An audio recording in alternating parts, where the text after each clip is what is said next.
അക്കരയ്ക്കു യാത്ര ചെയ്യും സീയോൻ സഞ്ചാരി, ഓളങ്ങൾ കണ്ടു നീ ഭയപ്പെടേണ്ട. അക്കരയ്ക്കു യാത്ര ചെയ്യും സീയോൻ സഞ്ചാരി, ഓളങ്ങൾ കണ്ടു നീ ഭയപ്പെടേണ്ട.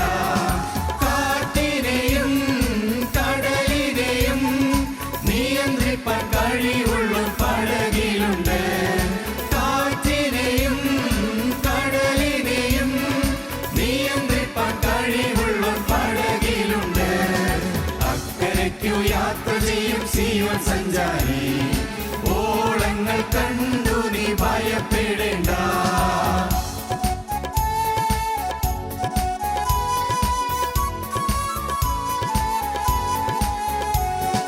വിശ്വാസമാം പടകിൽ യാത്ര ചെയ്യുമ്പോൾ തണ്ടു വലിച്ചു നീ വലഞ്ഞിടുമ്പോൾ.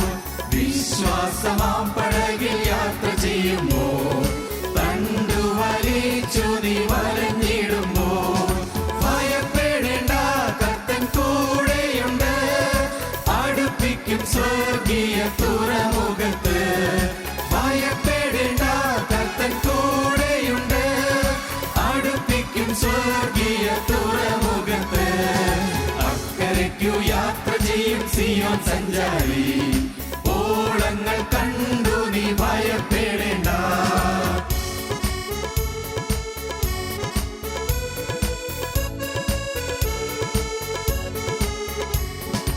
എന്റെ ദേശം ഇവിടെയല്ല, ഇവിടെ ഞാൻ പരദേശവാസിയാണല്ലോ. എന്റെ ദേശം ഇവിടെയല്ല, ഇവിടെ ഞാൻ പരദേശവാസിയാണല്ലോ. അക്കരയാണ് എന്റെ ശാശ്വത നാട്, അവിടെ എനിക്കൊരുക്കുന്ന ഭവനമുണ്ട്. അക്കരയാണ് എന്റെ ശാശ്വത നാട്, അവിടെ എനിക്കൊരുക്കുന്ന ഭവനമുണ്ട്. അക്കരയ്ക്കു യാത്ര ചെയ്യും സീയോൻ സഞ്ചാരി, ഓളങ്ങൾ കണ്ടു നീ ഭയപ്പെടേണ്ട. ഞങ്ങളും ക്രൂശിക്കപ്പെട്ട ക്രിസ്തുവിനെ പ്രസംഗിക്കുന്നു. ദൈവ തിരുനാമത്തിന് മഹത്വം ഉണ്ടാകട്ടെ. ദൈവത്തിന് സ്തോത്രം.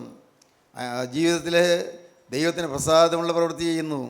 പ്രസാദമുള്ള ദിവസം, ഇത് സുപ്രസാദ ദിവസം, ഇത് ദൈവത്തിന് പ്രസാദമുള്ള ദിവസം, ഇത് രക്ഷാ ദിവസം, ഇത് പാപപരിഹാര ദിവസം. സ്തോത്രം.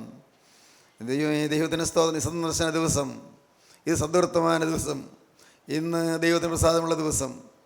നിങ്ങൾ കേൾക്കൂ, പ്രാർത്ഥിച്ചുകൊണ്ട് കേൾക്കൂ. കർത്താവിന് പ്രസാദമുള്ള ദിവസമാകുവാൻ ഇന്ന് നിങ്ങൾക്ക് അനുഗ്രഹം ലഭിക്കട്ടെ. സ്തോത്രം. കർത്താവിന് പ്രസാദമുള്ള ദിവസം, ദൈവത്തിൻ്റെ വചനം കേൾക്കുന്ന ദിവസം ദൈവത്തിന് പ്രസാദമാണ്. ദൈവത്തിൻ്റെ വചനം ശ്രദ്ധിക്കുന്ന ദിവസം ദൈവത്തിന് പ്രസാദമാണ്. ദൈവത്തിൻ്റെ മക്കളെ മാനിക്കുന്ന ദൈവത്തിന് പ്രസാദമാണ്. ദൈവത്തിൻ്റെ വേലയെ പ്രോത്സാഹിപ്പിക്കുന്ന ദൈവത്തിന് പ്രസാദമാണ്. ദൈവത്തിന് സ്തോത്രം. ദൈവത്തിൻ്റെ വചനത്തെ പ്രസ്താവിക്കുന്ന ദൈവത്തിന് പ്രസാദമാണ്. ദൈവത്തിന് വചനപ്രകാരം ജീവിക്കുന്ന ദൈവത്തിന് പ്രസാദമാണ്. പ്രസാദ ദിവസം, ദൈവത്തിന് പ്രസാദമുള്ള ദിവസം. ശിഷ്യന്മാർ വളരെ ആഗ്രഹത്തോടാണ് ചോദിച്ചത്, കർത്താവേ, ഞങ്ങൾക്ക് ദൈവത്തെ പ്രസാദിപ്പിക്കണമെന്ന് ആഗ്രഹമുണ്ടല്ലോ. നല്ലൊരു ആഗ്രഹമാണ്, കർത്താവിനറിയാം. നല്ല ആഗ്രഹം, ദൈവത്തെ പ്രസാദിപ്പിക്കണം. എന്താ ചെയ്യേണ്ടത്? ദൈവത്തെ പ്രസാദിപ്പിക്കണമെങ്കിൽ ദൈവം അയച്ചവനിൽ നിങ്ങൾ വിശ്വസിക്കണം. ഇന്ന് ദൈവത്തിൻ്റെ പരിശുദ്ധാത്മാവ് ഇന്ന് ഈ ഭൂമിയിൽ പ്രവർത്തിക്കുന്നുണ്ട്. സ്തോത്രം. നമ്മുടെ കൂട്ടായ്മയിൽ പ്രവർത്തിക്കുന്നുണ്ട്. സ്തോത്രം. നിങ്ങൾ വിശ്വസിക്കുന്നുണ്ടോ? പരിശുദ്ധാത്മാവ് വന്നോ എന്ന് എങ്ങനെ അറിയാം? രോഗം മാറുന്നതല്ല, ഏതെങ്കിലും അത്ഭുതങ്ങളുടെ അടയാളം കാണിക്കുന്നതല്ല. ഉണ്ടാകുമായിരിക്കും, ഉണ്ടായിക്കൊള്ളട്ടെ, നല്ലത്. അതല്ല, പരിശുദ്ധാത്മാവ് വന്നു എന്നുള്ളതിന് എന്താ ലക്ഷണം? പരിശുദ്ധാത്മാവിൻ്റെ ഇടയിൽ പ്രവർത്തിക്കുന്നുള്ളതിന് എന്താ അതിൻ്റെ ലക്ഷണം എന്താണ്?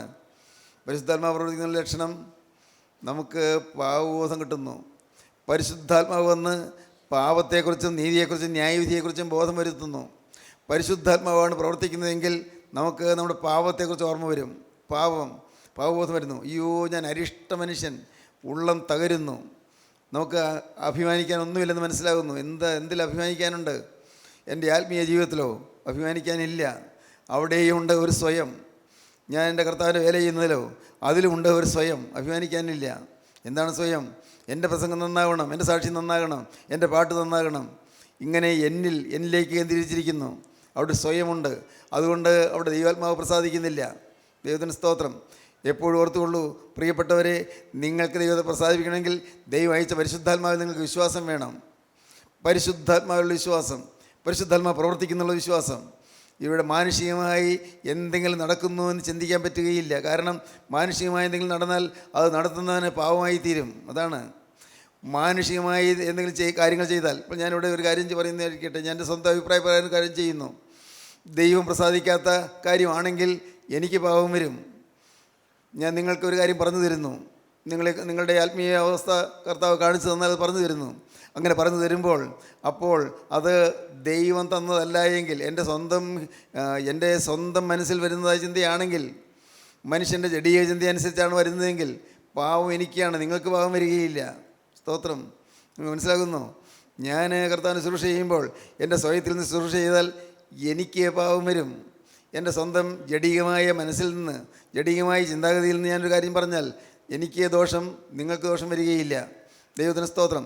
അതുകൊണ്ട് പരിശുദ്ധാത്മാവിൻ്റെ വചനം കണ്ണുമടച്ച് വിശ്വസിക്കുക, പരിശുദ്ധാത്മാവിൻ്റെ വചനം കണ്ണുമടച്ച് അനുസരിക്കുക. ഇന്ന് നമുക്ക് പറ്റിയിരിക്കുന്ന വലിയ അപകടം പരിശുദ്ധാത്മാവിനെ തിരിച്ചറിയുന്നില്ല, ആത്മാവിനെ തിരിച്ചറിയുന്നില്ല.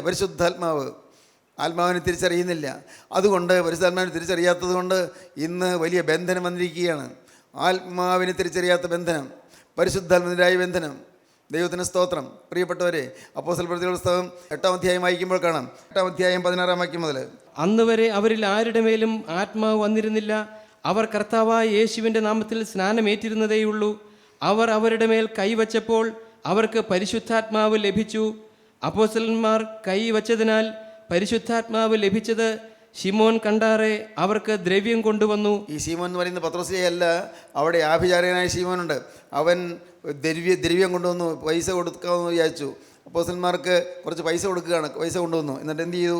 ഞാൻ ഒരുത്തൻ്റെ മേൽ കൈവച്ചാൽ, എനിക്കും ഈ കൃപാവരം വേണം, ഞാൻ ഒരുത്തൻ്റെ മേൽ കൈവച്ചാൽ അവന് പരിശുദ്ധാത്മാവ് ലഭിപ്പാൻ തക്കവണ്ണം ഈ അധികാരം എനിക്കും തരണമെന്ന് പറഞ്ഞു. അവൻ പരിശുദ്ധാത്മാവ്, ഞാൻ കൈവച്ചാൽ പരിശുദ്ധാത്മാവ് എൻ്റെ മേൽ വരത്തക്കവണ്ണം ഈ അധികാരം എനിക്കും തരണം എന്ന് പറഞ്ഞു. ഞാൻ പൈസ കൊണ്ടുവന്നിട്ടുണ്ട്, എനിക്കും തരണം.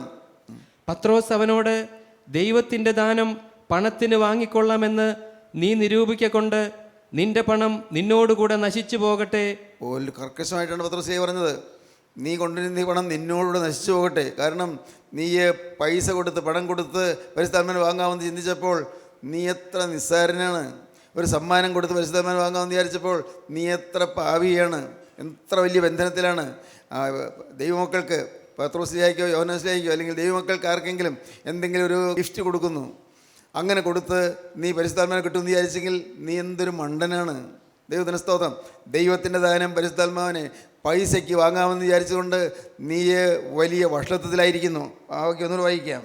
ദൈവത്തിൻ്റെ ദാനം പണത്തിന് വാങ്ങിക്കൊള്ളാമെന്ന് നീ നിരൂപിക്കൊണ്ട് നിന്റെ പണം നിന്നോടുകൂടെ നശിച്ചു പോകട്ടെ.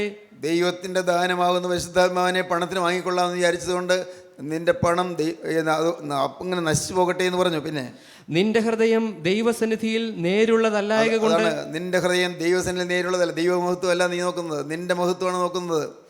നീ ഈ പണം കൊണ്ടുവന്ന് പരിശുദ്ധാത്മാവിൻ്റെ ദാനം പ്രാപിച്ച് നീ കൈവയ്ക്കുമ്പോൾ അവർക്കും പരിശുദ്ധാത്മാവിനെ കിട്ടണം എന്നുള്ളതായി നിൻ്റെ ആഗ്രഹമുണ്ടല്ലോ, അത് ദൈവികമല്ലെന്ന് മാത്രമല്ല, അത് നിൻ്റെ ദൈവസന്നിധിയിൽ വഷളത്വമാണ്. നിൻ്റെ ദൈവസന്നിധിയിൽ നിൻ്റെ ലക്ഷ്യം നേരുള്ളതല്ല. പിന്നെ ഈ കാര്യത്തിൽ നിനക്ക് പങ്കും ഓഹരിയുമില്ല. അതുകൊണ്ട് പരിശുദ്ധാത്മാവിൻ്റെ കാര്യത്തിൽ നിനക്കൊരു പങ്കില്ല, ഈ കാര്യത്തിൽ നിനക്കൊരു ഓഹരിയുമില്ല എന്ന് പറഞ്ഞു. പിന്നെ നീ ഈ വഷളത്വം വിട്ട്, ഇത് വഷളത്വമാണിത്, ഈ വഷളത്വം വിട്ട് മാനസാന്തരപ്പെട്ട് കർത്താവിനോട് പ്രാർത്ഥിക്കുക. പക്ഷേ നിന്റെ ഹൃദയത്തിലെ നിരൂപണം ക്ഷമിച്ച് കിട്ടുമായിരിക്കും. ക്ഷമിച്ച് കിട്ടിയേക്കുമായിരിക്കും. നോക്കൂ, അപ്പോസ്തലനായ പത്രോസ് പറയുകയാണ്, അധികാരം ദൈവത്തിൽ നിന്ന് പ്രാപിച്ച പരിശുദ്ധാത്മാവിന്റെ അധികാരമുള്ള ദൈവപുരുഷൻ പറയുകയാണ്, പക്ഷേ ക്ഷമിച്ച് കിട്ടുമായിരിക്കും. ക്ഷമിച്ച് കിട്ടുമെന്ന് പറയാൻ എനിക്ക് ഉറപ്പില്ല. നോക്കൂ, നിസ്സാര കാര്യമാണോ? ഒന്ന് ആഗ്രഹിച്ചേയുള്ളൂ, ഈ പരിശുദ്ധാത്മാവിനെ എനിക്ക് തരണം. ഞാൻ പൈസ കൊണ്ടുവന്നിട്ടുണ്ട്, ഈ പരിശുദ്ധാത്മാവിനെ നിങ്ങൾ പ്രാപിച്ചിട്ട്, പരിശുദ്ധാത്മാവിനെ ഞാൻ പ്രാപിച്ചിട്ട് ഞാൻ ഒരാളുടെ മേൽ കൈവച്ചാൽ നിങ്ങൾ കൈവയ്ക്കുമ്പോൾ ഉണ്ടാകുന്ന പോലത്തെ അനുഭവം ഉണ്ടാകണം. നിങ്ങൾ ഒരാളുടെ മേൽ കൈവയ്ക്കുമ്പോൾ പരിശുദ്ധാത്മാവ് പ്രാപിക്കുന്നുണ്ടല്ലോ, പരിശുദ്ധാത്മാവ് വരുന്നുണ്ടല്ലോ, അതുപോലെ ഞാനും ഒരാളുടെ മേൽ കൈവച്ചാൽ ആ ആൾക്ക് പരിശുദ്ധാത്മാവിനെ കിട്ടണം. അതിനു വേണ്ടി ഇപ്പോൾ ഞാൻ ഇതായി രൂപ കൊണ്ടുവന്നിട്ടുണ്ട്, എനിക്ക് ആ ദാനം എനിക്ക് തരണം. അത്രയേ അവൻ ചിന്തിച്ചുള്ളൂ. അതിൻ്റെ പിന്നിൽ എന്തോ ഒരു സ്വയമായിരുന്നു, എന്തൊരു അഹന്തയായിരുന്നു. അവന് ഈ ആത്മീയ ശുശ്രൂഷയെ ജഡികമായിട്ടേ കാണാൻ പറ്റുന്നുള്ളൂ.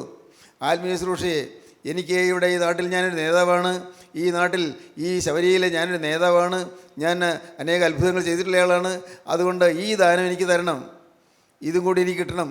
ഈ ആഗ്രഹത്തിൻ്റെ പിന്നിൽ ദുഷ്ടമായ എത്രയും ഹീനമായ ചിന്തയാണുള്ളത്. അതുകൊണ്ട് അപ്പോസ്തലൻ പറഞ്ഞു, നിനക്ക് വഷളത്വം വന്നുപോയി, നീ ഈ വഷളത്വം വിട്ട് മാനസാന്തരപ്പെടുക, എന്നിട്ട് കർത്താവിനോട് പ്രാർത്ഥിക്കുക, പക്ഷേ ഇതിൻ്റെ ഹൃദയത്തിൽ ഇതിനെ ക്ഷണിച്ച് കിട്ടുമായിരിക്കും. ദൈവത്തിന് സ്തോത്രം. നോക്കൂ എത്ര ഗൗരവമാണ് ബന്ധനം വരുന്നത്. നോക്കൂ, നീ ഈ കാര്യത്തിൽ നിൻ്റെ ഹൃദയം ദൈവസന്നിധിയിൽ നേരിടുന്നതായതുകൊണ്ട് ഈ കാര്യത്തിൽ നിനക്ക് പങ്കുപോകുകയുമില്ല. നീ വഷളത്വം വിട്ട് മാനസാന്തരപ്പെട്ട് കർത്താവിനോട് പ്രാർത്ഥിക്കുക, പക്ഷേ ഇതിൻ്റെ ഹൃദയത്തിൽ ക്ഷമിച്ച് കിട്ടുമായിരിക്കും. പിന്നെ അടുത്ത വാക്യം, നീ കൈപ്പുള്ള പകയിലും അനീതിയുടെ ബന്ധനത്തിലും അകപ്പെട്ടിരിക്കുന്നു എന്ന് ഞാൻ കാണുന്നുവെന്ന് പറഞ്ഞു. കൈപ്പുള്ള പകയിലും അനീതിയുടെ ബന്ധനത്തിൽ അകപ്പെട്ടിരിക്കുന്നു എന്ന് ഞാൻ കാണുന്നു. കൈപ്പുള്ള പകയും അനീതിയുടെ ബന്ധനവും നിന്റെ മേൽ ബന്ധനം വന്നിരിക്കുകയാണ്. നീ പ്രാർത്ഥിച്ച് നോക്ക്, പക്ഷേ ക്ഷമിച്ച് കിട്ടുമായിരിക്കും. സ്തോത്രം. എൻ്റെ പ്രിയ സഹോദരങ്ങളെ, സത്യമായും ദൈവത്തിൻ്റെ ആത്മാവിന് വിശ്വസിക്കാതെ, ദൈവാത്മാവാണ് കാര്യങ്ങൾ പറഞ്ഞു തരുന്നതെന്ന് വിശ്വസിക്കാതെ, ആത്മാവിൻ്റെ വഴികളെ വിശ്വസിക്കാതെ, ആത്മാവിൻ്റെ വഴികളെ ഉള്ളം കൊണ്ട് ചോദ്യം ചെയ്ത് ഉള്ളിൽ മത്സരം വെച്ചുകൊണ്ട് നിങ്ങൾ കേട്ടാൽ അപകടമാണ്. ദൈവത്തിൻ്റെ വചനം നിങ്ങൾക്ക് വിരുദ്ധമായി വരികയും നിങ്ങളെ അനർത്ഥത്തിലേക്ക് നയിക്കുകയും ചെയ്യും, ദോഷത്തിൽ പോകും. പ്രത്യേകം ശ്രദ്ധിക്കണം. എന്തിന് ആവശ്യമില്ലാത്ത കാര്യങ്ങൾ ചിന്തിക്കുന്നു, എന്തിന് മത്സരചിന്തകൾ വരുന്നു. കൈപ്പുള്ള പകയിലും അനീതിയുടെ ബന്ധനത്തിലകപ്പെട്ടിരിക്കുന്നു എന്ന് ഞാൻ കാണുന്നു. കൈപ്പുള്ള പകയിൽ അനീതിയുടെ ബന്ധനം. പക എന്താണ്? നമുക്ക് നോക്കുമ്പോൾ പകയൊന്നും കാണാനില്ല. എന്താണത്? പരിശുദ്ധാത്മാവിനെ സ്വീകരിക്കാതെ വരുമ്പോൾ, പരിശുദ്ധാത്മാവിനെ അംഗീകരിക്കാതെ വരുമ്പോൾ, പരിശുദ്ധാത്മാവിനെ തിരിച്ചറിയാതെ വരുമ്പോൾ സംഭവിക്കുന്നത് കൈപ്പുള്ള പകയാണ്, അനീതിയുടെ ബന്ധനമാണ്. ഒരുപക്ഷെ ഈ വാക്കുകൾ കേൾക്കുന്ന അനേകർ ഈ ബന്ധനത്തിലാണ്. വളരെ ഗൗരവമേറിയ കാര്യമാണ് പറയുന്നത്. ദൈവത്തിന് സ്തോത്രം. ദൈവത്തിന് പ്രസാദമുള്ള പ്രവൃത്തിയാകണമെങ്കിൽ നിങ്ങളുടെ ബന്ധനം കഴിയണം. ദൈവത്തിന് പ്രസാദമുള്ള ദിവസമാകണമെങ്കിൽ നിങ്ങളുടെ ബന്ധനം കഴിയണം. ഇന്ന് നിങ്ങൾ വാസ്തവമായി ആഗ്രഹിക്കാമോ? നിങ്ങളിപ്പോൾ കേട്ടുകൊണ്ടിരിക്കുന്ന സമയത്ത് തന്നെ അവിടെ ഇരുന്നു കൊണ്ട് നിങ്ങൾ വാസ്തവമായി ആഗ്രഹിക്കാമോ? കർത്താവേ, എൻ്റെ മേലുള്ള ബന്ധനങ്ങൾ, കൈപ്പുള്ള പകയും അനീതിയുടെ ബന്ധനവും, എൻ്റെ മേലുള്ള അനേകം പാപത്തിൻ്റെ ബന്ധനങ്ങൾ, ശാപത്തിൻ്റെ ബന്ധനങ്ങൾ, കർത്താവേ, എൻ്റെ ജീവിതത്തിൽ മാതാപിതാക്കന്മാരെ അനുസരിക്കാത്തത് കൊണ്ടുവന്നതായ ബന്ധനങ്ങൾ, കർത്താവേ, എൻ്റെ ഭാര്യയെ സ്നേഹിക്കാത്തത് കൊണ്ടുവന്നതായ ബന്ധനങ്ങൾ, എൻ്റെ ഭർത്താവിന് വിനയപ്പെടാത്തത് കൊണ്ടുവന്നതായ ബന്ധനങ്ങൾ, കർത്താവെ, ഞാൻ കൈപ്പുള്ള പകയിൽ പെട്ടിരിക്കുകയാണ്, അനീതിയുടെ ബന്ധനത്തിലാണ്. കർത്താവെ, എന്നോട് ക്ഷമിക്കണമേ, ഇതൊന്ന് മാറ്റിത്തരുമോ? എനിക്ക് വേണ്ടി ക്രൂശിൽ വെച്ച രക്ഷക, നിൻ്റെ ആണിപ്പാടുള്ള കാര്യം എൻ്റെ മേൽ വെച്ച് ഇന്ന് എൻ്റെ ബന്ധനങ്ങളെ അഴിച്ചു തരാമോ? നിങ്ങൾ ചോദിക്കണത് ദൈവത്തോട് പറയണം. ദൈവത്തിന് സ്തോത്രം. ആത്മാർത്ഥമായി നിങ്ങൾ ആഗ്രഹിക്കുമെങ്കിൽ ബന്ധനങ്ങൾ കർത്താവ് അഴിച്ചു തരും. ഇന്ന് അനുഗ്രഹത്തിൻ്റെ ദിവസമാണ്, ഇത് സദ്വർത്തമാന ദിവസമാണ്, യഹോവയുണ്ടാക്കിയ ദിവസമാണ്, ഇന്ന് രക്ഷാ ദിവസമാണ്, ഇന്ന് പാപപരിഹാര ദിവസമാണ്, ഇന്ന് സന്ദർശന ദിവസമാണ്. സ്തോത്രം. നിങ്ങൾ പ്രാർത്ഥിക്കണം, കർത്താവേ, എൻ്റെ മേൽ ചില ബന്ധനങ്ങളുണ്ട്, ഞാൻ തന്നെ അറിയാത്ത ചില ബന്ധനങ്ങളുണ്ട്, എൻ്റെ മേലുള്ളതായ ബന്ധനങ്ങൾ എന്തെല്ലാമെന്ന് എനിക്ക് തന്നെ അറിഞ്ഞുകൂടാ. കർത്താവേ, നിൻ്റെ ആ അതിരക്തം വരേണ്ട കരം എൻ്റെ മേലൊന്ന് വയ്ക്കണമേ. നിങ്ങൾ പ്രാർത്ഥിക്കൂ പ്രിയപ്പെട്ടവരെ. എല്ലാ ബാധകളും മാറിപ്പോകട്ടെ, ദുരാത്മാക്കൾ വിട്ടുപോകട്ടെ, ശാപങ്ങൾ മാറിപ്പോകട്ടെ. ദൈവത്തിന് സ്തോത്രം. കുടുംബത്തിൽ നിന്ന് എല്ലാ ദോഷങ്ങളും മാറിപ്പോകട്ടെ. നിങ്ങളുടെ കുടുംബത്തിൽ സമാധാനം പരിലസിക്കട്ടെ. ദൈവത്തിന് സ്തോത്രം. നിങ്ങളുടെ കുടുംബം അനുഗ്രഹത്തിൻ്റെ കുടുംബമായി തീരട്ടെ. അനുഗ്രഹീതമായൊരു കുടുംബം. ദൈവത്തിന് സ്തോത്രം. യേശു വാഴുന്നൊരു കുടുംബം. ദൈവത്തിന് സ്തോത്രം. യേശു സന്തോഷിക്കുന്നൊരു കുടുംബം. ദൈവത്തിന് സ്തോത്രം. യേശു പ്രസാദിക്കുന്നൊരു ദിവസം. ഹല്ലേലൂയ. ദൈവത്തിന് സ്തോത്രം. പ്രിയപ്പെട്ടവരെ, ഇപ്പോൾ നിങ്ങൾ ഉള്ളഴിഞ്ഞ് പ്രാർത്ഥിക്കുക. കർത്താവേ, എൻ്റെ മേലുള്ള ബന്ധനങ്ങൾ അഴിച്ചു തരണമേ കർത്താവേ. ബന്ധനം അഴിച്ചെന്നെ പറഞ്ഞു വിടണമേ കർത്താവേ. ബന്ധനങ്ങൾ ഏറെയേറെ ഉണ്ടല്ലോ കർത്താവേ. എൻ്റെ ഹൃദയത്തിൽ ചിലരോടുള്ള നീരസങ്ങൾ, ചിലരോടുള്ള പരിഭവങ്ങൾ, കർത്താവേ, ഞാൻ ക്ഷമിക്കാത്ത ചില കാര്യങ്ങൾ ഇപ്പോഴും എൻ്റെ ജീവിതത്തിലുണ്ടല്ലോ കർത്താവേ. എല്ലാം അഴിച്ചു തരണമേ. എല്ലാ ബന്ധനങ്ങളും അഴിച്ചു തരണമേ യേശുവേ. നീ ഇപ്പോൾ വന്നിട്ടുണ്ടെന്ന് ഞാൻ വിശ്വസിക്കുന്നു കർത്താവേ. എനിക്ക് മറ്റൊന്നും അറിഞ്ഞുകൂടാ, എനിക്ക് യേശുവിനെ കാണാൻ സാധിക്കുന്നില്ല. അദൃശ്യനായി നിൽക്കുന്ന രക്ഷക, നിൻ്റെ കരങ്ങളിലേക്ക് ഞാൻ ഇതാ എന്നെ ഏൽപ്പിച്ചു തരികയാണ്. നിന്റെ തൃക്കൻ എൻ്റെ മേൽ വെച്ച് എന്നെ അനുഗ്രഹിക്കണമേ കർത്താവേ. എനിക്ക് പാപമോചനം തരണമേ കർത്താവേ. ശാപമോചനം തരണമേ കർത്താവേ. ശാപമോക്ഷം തരണമേ കർത്താവേ. അനുഗ്രഹം പകരണമേ കർത്താവേ. യേശുവിനോട് നിങ്ങൾ പ്രാർത്ഥിക്കൂ പ്രിയപ്പെട്ടവരെ. അന്യായ ബന്ധനങ്ങൾ. സ്തോത്രം. ഗലാത്യലേഖനം 5-ാം അധ്യായം 1-ാം വാക്യം വായിക്കാം. ഗലാത്യലേഖനം 5-ാം അധ്യായം 1-ാം വാക്യം. അനേകര് സ്വാതന്ത്ര്യമില്ലാതിരിക്കുകയാണ്, ബന്ധനത്തിൽ കെട്ട് പിടയുകയാണ്, ബന്ധനത്തിൽ കെട്ട് ഞെളിവിരിക്കൊള്ളുകയാണ്. ബന്ധനം ഉണ്ടെന്നറിയാം, പക്ഷേ പ്രാർത്ഥിക്കാൻ പറ്റുന്നില്ല. പ്രാർത്ഥിക്കാൻ ഇരിക്കുമ്പോൾ ഉറക്കം വന്നു പോകുന്നു, അല്ലെങ്കിൽ പ്രാർത്ഥിക്കാൻ പറ്റുന്നില്ല. പ്രാർത്ഥിക്കുമ്പോൾ അനേക ചിന്തകൾ വരുന്നു, പല ചിന്തകളും വരുന്നു, ഏകാഗ്രത കിട്ടുന്നില്ല. കർത്താവേ, ബന്ധനമുണ്ട്. ഗലാത്യർ 5:1. സ്വാതന്ത്ര്യത്തിനായിട്ട് ക്രിസ്തു നമ്മെ സ്വതന്ത്രരാക്കി, സ്വാതന്ത്ര്യത്തിനായിട്ട് ക്രിസ്തു നമ്മെ സ്വതന്ത്രരാക്കി. ആകയാൽ അതിൽ ഉറച്ചു നിൽപ്പിൻ, ആകയാൽ അതിൽ ഉറച്ചു നിൽപ്പീൻ.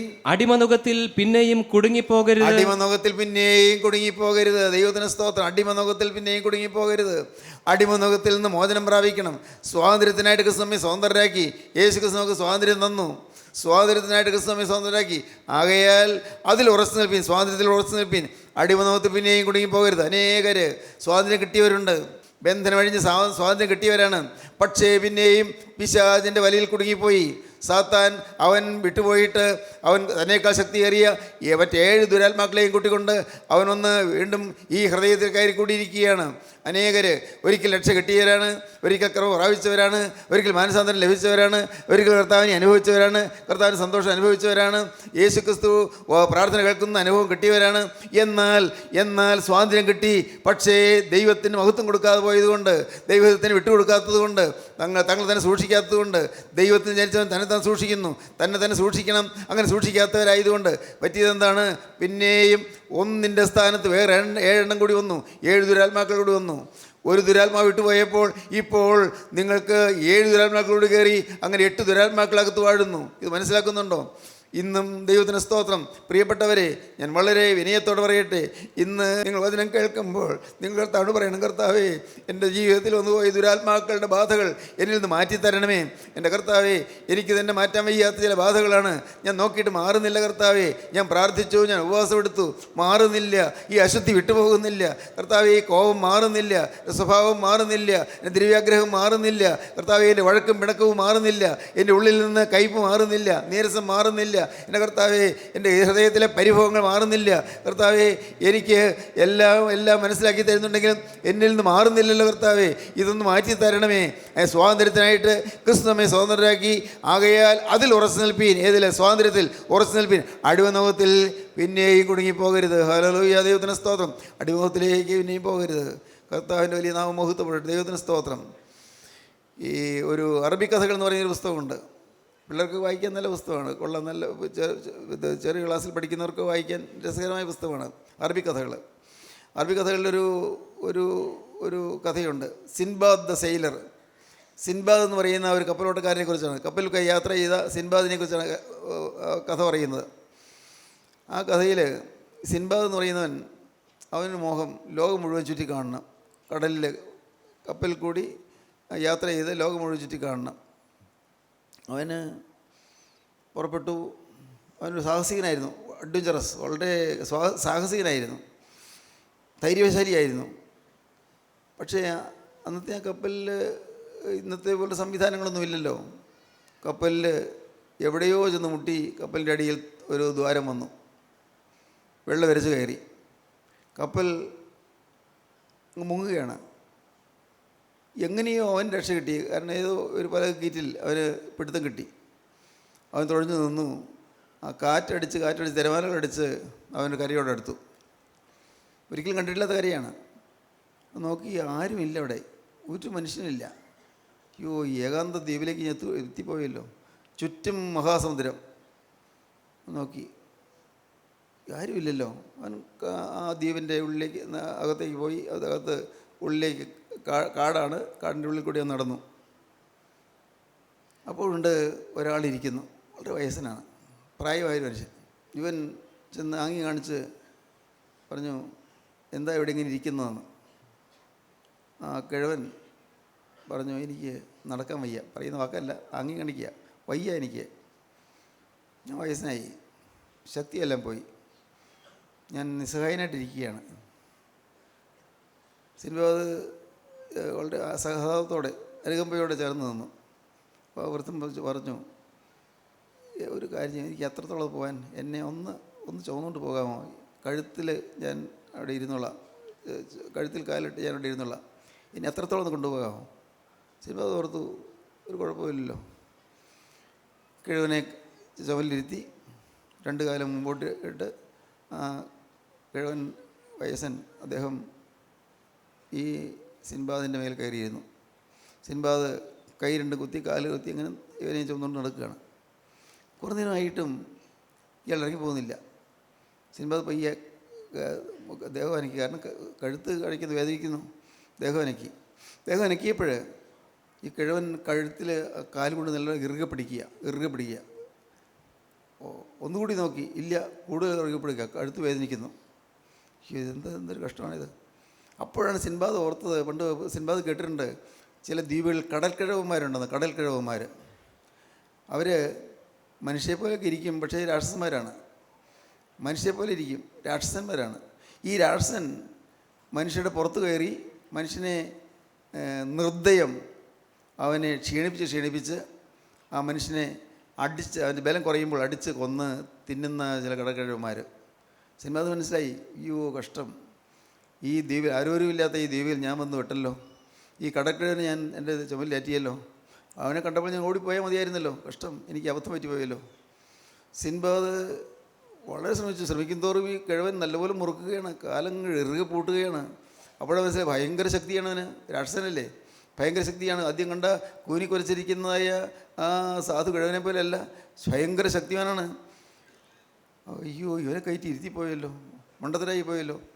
സിൻബാദ് കുറച്ച് അങ്ങോട്ട് ചെന്നപ്പോഴത്തേക്കും ഒരു വള്ളിപ്പടർപ്പിൽ കുറേ പഴങ്ങളെല്ലാം ഇങ്ങനെ തൂങ്ങി കിടക്കുന്നു. ഈ കിഴവൻ ഈ പഴം കണ്ടപ്പോൾ ആ കിഴവൻ അവിടെ നിൽക്കാൻ ആംഗ്യം കാണിച്ചു. സിൻബാദ് നിന്നു. കിഴവൻ ഓരോ പഴവും ഇങ്ങനെ പറിച്ച് തിന്നുകയാണ്. ഏതോ മധുരഫലങ്ങളാണ്. പഴം തിന്നുന്തോറും കിഴവൻ്റെ ശക്തി കുറയുന്നു. കാരണം ലഹരി ഉണ്ടാക്കുന്ന പഴമാണ്. ലഹരിപ്പിക്കുന്ന പഴം അത് തിന്ന് വരുമ്പോഴേക്കും കിഴവൻ്റെ ശക്തി കുറയുന്നത് സിൻബാദിന് മനസ്സിലായി. കുറേ നേരം നിന്നു. കിഴവൻ മുമ്പോട്ട് പോകാൻ പറയുമ്പോൾ അവൻ നിൽക്കുകയാണ്. കാരണം ഈ പഴം തിന്നട്ടെ കുറേ തിന്നു കഴിഞ്ഞു. അപ്പോൾ ശരീരത്തിൻ്റെ ബലം കുറഞ്ഞു. സിൻബാദ് നല്ല ശക്തിയോടെ ഉന്തി താഴെ ഇട്ടിട്ട് സിൻബാദ് ഓടി. സിൻബാദ് രക്ഷപ്പെട്ടു. ഇത് സിൻബാദ് സെയിലർ എന്ന് പറയുന്ന കഥയാണ്. ഇത് കഥയിലെ കാര്യം ഞാൻ ഇവിടെ പറയാൻ കാരണം നിങ്ങൾ മനസ്സിലായോ, ഈ കിഴവനെ കയറ്റി ഇരുത്തി കഴിഞ്ഞാൽ അപകടമാണ്. അവൻ രാക്ഷസനാണ്, അവൻ പാപമാണ്. ഒരിക്കലും പാപത്തെ ചുമലിലേറ്റരുത്, ഒരിക്കലും അഴുക്കിനെ ചുമലിലേക്കരുത്. മനസ്സിലാക്കിക്കൊള്ളണം. ചെയ്തു പോയാൽ സ്വാതന്ത്ര്യം പോകും. അവൻ നുഖത്തിൻ്റെ അമിക്കയറുകൾ അഴിക്കണം. പ്രസാദമുള്ള ദിവസം ആകണമെങ്കിൽ നുഖത്തിൻ്റെ അമിക്കയറുകൾ. നിങ്ങളുടെ പലരുടെയും ചുമലിൽ ഈ സിൻബാദിനെ വീഴ്ത്തി അതേ കടൽക്കിഴവൻ കയറിയിരിപ്പുണ്ട്. പിശാച് കയറി പിടിച്ചിട്ടുണ്ട്. ചില കടുംപിടുത്തങ്ങളുണ്ട് നിങ്ങൾക്ക്. ചിലർക്ക് ചില കൊടിയ നിരാശകളുണ്ട്, കൊടിയ ദേഷ്യമുണ്ട്, ഭയങ്കരമായ ദേഷ്യമുണ്ട്. മനസ്സെപ്പോഴും അസ്വസ്ഥമാണ്, ഹൃദയം എപ്പോഴും ഇങ്ങനെ നീറിപ്പുകഞ്ഞുകൊണ്ടിരിക്കുകയാണ്. സിൻബാദിനെ വലിച്ച അതേ കടൽക്കിഴവനാണ് നിങ്ങളുടെ കഴുത്തിൽ കയറിയിരിക്കുന്നത്. ഹൃദയത്തിൽ ഉള്ളതായ ചില ചിന്തകൾ വിട്ടുമാറുന്നില്ല, ചില വൈരാഗ്യങ്ങൾ വിട്ടുമാറുന്നില്ല, പോകണമെന്നുണ്ട്, മാറുന്നില്ല. കാരണം എന്താണ്? ഈ കടൽക്കിഴവൻ എന്ന് പറഞ്ഞാൽ രാക്ഷസൻ, ആര്? പിശാച്, സാത്താൻ ചുമലിൽ കയറിയിരിക്കുകയാണ്, വിട്ടുമാറുന്നില്ല.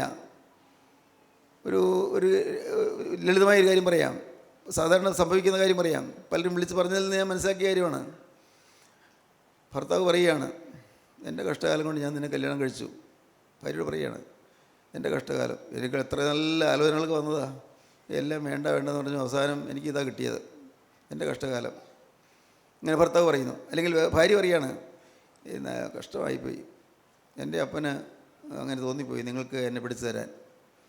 എൻ്റെ അപ്പൻ അന്ന് ചെയ്ത ദോഷം കൊണ്ട് ഞാനല്ലേ ഈ യാതന അനുഭവിക്കുന്നത്. എനിക്ക് എന്തെല്ലാം നല്ല നല്ല വലിയ ഉന്നതന്മാരായ ആളുകളുടെ ആലോചന വന്നതാണ്, എത്ര പേരെൻ്റെ പിറകെ നടന്നതാണ്. പക്ഷേ ഇപ്പോൾ ഉണ്ടല്ലോ, നിങ്ങളെ എനിക്ക് കിട്ടിയത്, എൻ്റെ കഷ്ടകാലം, ചാകുന്ന വരെ ജീവിക്കാമല്ലേ. ഇങ്ങനെ പറയുന്ന ആളുകളുണ്ട്. വലിയ ബാധയാണ്, ബന്ധനമാണ്. ഒരിക്കൽ പോലും ഭാര്യയോടോ അല്ലെങ്കിൽ ഭർത്താവിനോടോ ഇങ്ങനെ മിണ്ടിപ്പോകരുത്, തോന്നിപ്പോകരുത്. തോന്നിയാൽ വലിയ ബന്ധനം വന്നു കഴിയും, പിശാചിൻ്റെ ബന്ധനം. പ്രിയപ്പെട്ടവരെ, നിങ്ങൾ എന്തെല്ലാം ആത്മീയ ശുശ്രൂഷ ചെയ്യുന്നവരാണെങ്കിലും ഭാര്യയെക്കുറിച്ചോ ഭർത്താവിനെക്കുറിച്ചോ ഒരവമതിപ്പ് വന്നാൽ പോയി നിങ്ങളുടെ ജീവിതം. ഭർത്താവിനെയോ അല്ലെങ്കിൽ ഭാര്യയെയോ തുച്ഛീകരിച്ചാൽ, പരിഗണിക്കാതിരുന്നാൽ, ഭർത്താവിനെ സ്നേഹിക്കാതിരുന്നാൽ, എനിക്ക് ഭർത്താവിനെയല്ല, എൻ്റെ അപ്പനും അമ്മയും സ്നേഹം. അപ്പനും അമ്മയും സ്നേഹിക്കേണ്ടെന്നല്ല, പക്ഷേ എനിക്ക് എൻ്റെ ഭാര്യയല്ല, എൻ്റെ അമ്മയോടാ സ്നേഹം. നോക്കൂ, ഓർത്തുകൊള്ളണം, സംഭവിക്കുന്നതാണെന്നറിയാമോ? അന്യായ ബന്ധമെന്ന് കയറുകയാണ്. നിങ്ങളുടെ പലരുടെയും ജീവിതത്തിൽ നിങ്ങൾ പലരും ഇതുപോലെ സ്നേഹമില്ലാത്ത കുടുംബങ്ങൾ കഴിയുന്നവരുണ്ട്. സ്നേഹം, ഭർത്താവിനെ സ്നേഹിക്കാത്ത ഭാര്യമാർ, ഭർത്താവിനെ മാനിക്കാത്ത ഭാര്യമാർ, ഭർത്താവിനെ ആദരിക്കാത്ത ഭാര്യമാർ. വേദപുസ്തകം പറയുന്നു ഭർത്താവിനെ ഭയപ്പെടണമെന്ന്. ഭർത്താവിനെ ഇട്ട് തട്ടുന്ന ഭാര്യമാരുണ്ട്. ദൈവമേ, ഭർത്താവിനെ പന്തടിക്കുന്ന പോലെ തട്ടുന്ന ഭാര്യമാർ. സാധു മനുഷ്യൻ, അവൻ ക്ഷീണിതനാണ്. അവൻ എന്തു ചെയ്യും? വഴക്കുണ്ടാക്കണമെന്ന് വിചാരിച്ച് മിണ്ടാതിരിക്കും തോറും പെണ്ണിൻ്റെ അഹങ്കാരം കയറി വരുന്നു. ഇതെല്ലാം സ്വാഭാവികമായിട്ട് സംഭവിക്കുന്നതാണ്. അഹങ്കാരമുള്ള സ്ത്രീകൾ, അഹങ്കാരമുള്ള പുരുഷന്മാർ. ഞാൻ പറയട്ടെ, അന്യായ ബന്ധനങ്ങൾ. ഇന്ന് ഇതുപോലെ അനേകം കാര്യങ്ങൾ പറയാനുണ്ട്. പക്ഷേ ഇപ്പോൾ ഒരു കാര്യം പറഞ്ഞിട്ട്, സ്വാതന്ത്ര്യത്തിനായിട്ട് ക്രിസ്തു നമ്മെ സ്വതന്ത്രരാക്കി. യേശു ക്രിസ്തു നിങ്ങളെ സ്വതന്ത്രരാക്കുവാൻ വേണ്ടി യേശു ക്രിസ്തു ക്രൂശിൽ മരിച്ചു. ക്രൂശിൽ മരിച്ച ക്രിസ്തു, അവനാണ് ഇന്ന് നിങ്ങളുടെ അരികത്തേക്ക് വന്നിരിക്കുന്നത്. അവനാണ് നിങ്ങളെ സ്നേഹത്തോടെ ക്ഷണിക്കുന്നത്. അവനാണ് നിങ്ങളുടെ ഹൃദ്യമായി സംസാരിക്കുന്നത്. അവനാണ് നിങ്ങളുടെ ബന്ധനം അഴിക്കാൻ വന്നിരിക്കുന്നത്. പ്രസാദമുള്ള ദിവസം, യഹോവയ്ക്ക് പ്രസാദമുള്ള ദിവസം, പ്രസാദ ദിവസം. ഹല്ലേലൂയ, ദൈവത്തിന് സ്തോത്രം. വേണമോ ഈ ഭാഗ്യം? നിങ്ങൾ ഇപ്പോൾ കർത്താവിനോട് പറയണം, കർത്താവേ, എൻ്റെ മേലുള്ള ബന്ധങ്ങൾ അഴിക്കാൻ നീ ശക്തനാണെന്ന് ഞാൻ വിശ്വസിക്കുന്നു. എന്തെല്ലാം ബന്ധനങ്ങളുണ്ടെങ്കിലും ഞാൻ വിനയപ്പെട്ടുകൊള്ളാം കർത്താവേ, ഞാൻ താണുകൊള്ളാം കർത്താവേ. ഞാൻ ഒരിക്കലും തല പൊങ്ങുകയില്ല കർത്താവേ. ഒരിക്കലും ഞാൻ മത്സരിക്കുകയില്ല, ഒരിക്കലും ഞാൻ ധിക്കരിക്കുകയില്ല കർത്താവേ. ഞാൻ താണുകൊള്ളാം എൻ്റെ യേശുവേ, ഞാൻ താണു വിനയപ്പെട്ടുകൊള്ളാം കർത്താവേ. ഇതാ നിൻ്റെ കരവൻ്റെ മേൽ വെക്കണമേ, ആ തൃക്കരൻ്റെ തലവേലൊന്ന് വെക്കണമേ കർത്താവേ. കർത്താവേ, ആ തിരക്തത്തിൻ്റെ തുള്ളി എൻ്റെ കണ്ണിൽ ഒന്ന് പതിക്കണമേ, എൻ്റെ കണ്ണ് വിശുദ്ധമാകണമേ. ആ തൃക്കരത്തിൻ്റെ തുള്ളി എൻ്റെ നാവിലൊന്ന് പതിയണമേ, ഞാൻ വിശുദ്ധ വാക്കുകൾ പറയുന്നതിനായി തീരട്ടെ. കർത്താവിന് സ്തോത്രം. കർത്താവേ, തൃക്കരന് എന്നെ തൊടുമ്പോഴേക്ക് എൻ്റെ ബന്ധനങ്ങൾ അഴിഞ്ഞു പോകട്ടെ. ദൈവത്തിന് സ്തോത്രം. പ്രാർത്ഥിക്കൂ പ്രിയപ്പെട്ടവരെ, സമാധാന ജീവിതം അനുഭവിക്കൂ, സന്തോഷ ജീവിതം അനുഭവിക്കൂ. സന്തോഷമുള്ളതായ ഒരു സമാധാന ജീവിതം, സ്വർഗീയ ജീവിതം ഈ ഭൂമിയിൽ നിങ്ങൾ ആനന്ദത്തോടെ അനുഭവിക്കൂ. യേശു ക്രിസ്തു നിങ്ങളെ ഓരോരുത്തരെയും ക്ഷണിക്കുകയാണ്. തലകളെ നമുക്ക് ഉണക്കാം, നമുക്ക് പ്രാർത്ഥിക്കാം. ദൈവത്തിന് സ്തോത്രം. കർത്താവിൻ്റെ കരങ്ങളിലേക്ക് നിങ്ങളെ കൊടുക്കാം. ദൈവത്തിന് സ്തോത്രം. ജീവിതത്തിൽ വ്യക്തമായി തിരഞ്ഞെടുക്കാം. ഞാനിനി പ്രസാദമുള്ള ദിവസത്തിന് വേണ്ടി ഞാൻ കാത്തിരിക്കുന്നു കർത്താവേ. അത് ഇന്ന് തന്നെയാകട്ടെ.